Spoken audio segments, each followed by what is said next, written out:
O grande destaque desta sexta-feira, mais uma morte misteriosa na Rússia que levanta suspeitas sobre o perfil de Vladimir Putin, muitas vezes considerado o perfil totalitarista. Ele é um dos principais opositores de Vladimir Putin e vem essa morte misteriosa. Ele estava numa penitenciária da Sibéria. E aqui a gente recebe nosso editor de internacional, Marcelo Favalli. Favalli, boa noite. Que história e mais uma morte misteriosa, como a gente já falou. Bem-vindo. Boa noite, Tiago. Boa noite a todo mundo que nos assiste, que nos escuta. Quando o Tiago fala mais uma morte, se pensa 2, 3? Não. Eu fui fazer uma contabilização de quantas pessoas perderam a vida de maneira misteriosa e que isso tem alguma ligação com Vladimir Putin, de maior ou menor proximidade. Eu quero começar com os números que são mais absurdos, para depois a gente falar do caso do Alexei Navalny, que é isso aqui, ó. 50 oligarcas morreram entre 2022 e 2024 sob essas mortes misteriosas, né? Oligarca, deixa eu só... Gostei dessa arte aqui, né? Ficou ótima, muito boa. Iconizei aqui. O que são esses oligarcas? Pessoas muito ricas que surgem no cenário da Rússia depois do desmantelamento da cortina de ferro, né? Quando a Rússia passa, então, a herdar o que foi a unidade soviética. Para que todo mundo entenda, depois que o controle do Estado some, pessoas ligadas ao governo central, e aí Vladimir Putin já tinha os seus tentáculos no Kremlin, depois de 89, depois de 1991, milionários ou pessoas que ficaram milionárias, depois bilionárias, assumiram postos importantes, que eram, então, exclusivamente do Estado. Do que eu estou falando? Quem passou a presidir a estatal do petróleo, do gás, da distribuição de alimentos, da construção civil, da linha de montagem de automóveis, por exemplo, na Rússia pós-União Soviética. Então surgem esses oligarcas, que estão diretamente ligados a um núcleo de poder. E quando a gente fala de núcleo de poder depois dos anos 2000, por exemplo, a gente tem que falar de Vladimir Putin. Essas 50 pessoas começaram a morrer, né? De todos os tipos de oligarcas, aqueles ligados ao petróleo, ao gás, a militares, de outras estatais, jornalistas. Bom, e por que tem esse traço aqui de 22 a 24? Não coincidentemente, é a guerra da Rússia na invasão à Ucrânia. Pessoas que colocaram-se contra essa política de Putin da invasão. Daí já dá um certo direcionamento o que aconteceu. Mais recentemente, uma outra desavença pública de Putin, Yevgeny Prigozhin, que chegou a ser o seu BFF, né? Best Friend Forever.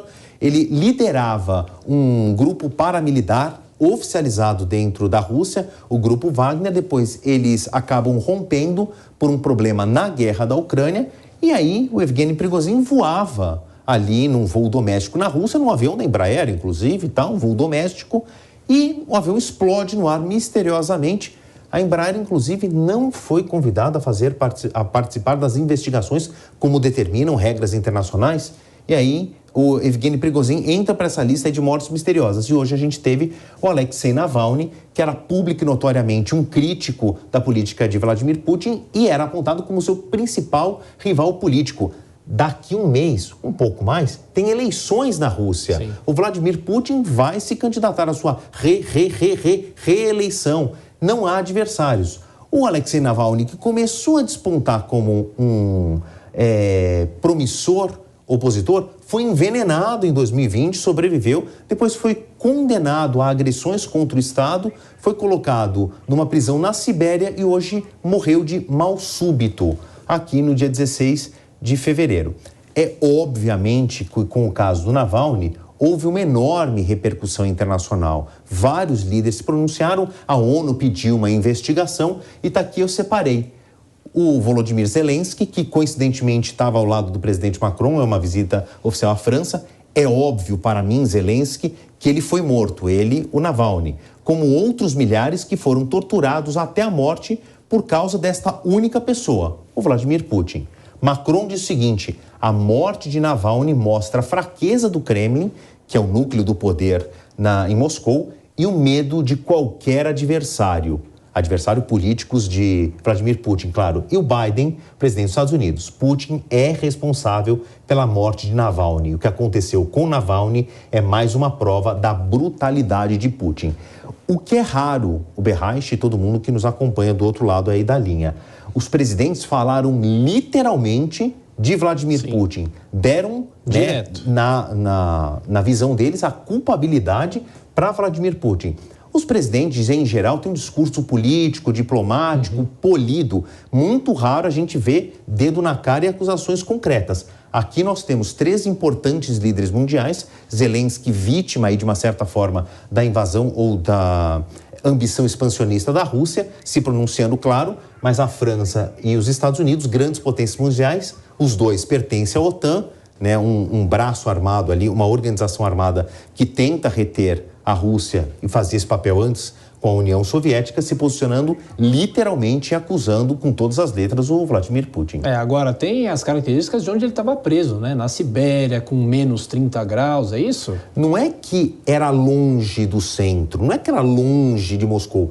A prisão fica na Sibéria, na parte do planeta que se chama o Círculo Polar Ártico. É absolutamente inóspito. 30 graus no verão, menos 30 graus no verão, quer dizer, as condições muito inóspitas para qualquer tipo de vida. Estava completamente isolado. Agora, a família chamou muita atenção. A mãe conseguiu uma liberação para visitá-lo no começo da semana. Ele morreu na sexta-feira, esteve com a mãe na segunda e a mãe, consultada hoje pela imprensa, disse: ele estava ótimo, nós conversamos, estava aparentemente bem. Ontem havia uma declaração dele gravada na cela, um depoimento, ele também não aparentava um sinal de doença e hoje, segundo informações oficiais da Rússia, ele teve um mal súbito, uma parada cardiorrespiratória, houve ali uma tentativa de reanimá-lo, ele não respondeu, então o sistema penitenciário da Rússia decretou morte instantânea. E para fechar, Putin falou alguma coisa ou até agora nada? Até agora nada, mas talvez ele esteja olhando a lista ali, quem pode ser o próximo nome. Bom, daqui a pouco a gente volta a falar mais também nesse assunto e o Favalli ainda volta com outras informações. Bom trabalho, Favalli. Até já. Tchau, tchau. Até já.